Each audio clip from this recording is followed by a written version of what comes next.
whole category emerged in ERP, and they really took off. The ERP software category really took off in the 90s and the early 2000s, in particular when the Y2K crisis happened, when companies in the late 90s were fearing that their old, obsolete technologies weren't going to survive the switch over to 2000, because a lot of that programming is done with 2-digit codes for the year.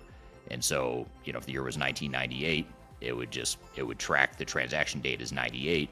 And the fear was that when we switched over to the year 2000, the computers would glitch out and not know what to do when we switched over to 2000, because the 2-digit year would be 00.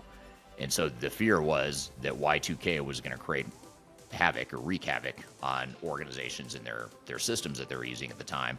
And that really further fueled the adoption of ERP, because at that time in the late 90s, a lot of companies were still using old mainframes and stuff that had been built in the 70s and 80s. And so it was a perfect time for ERP software to really catapult into its dominant position in the enterprise tech space.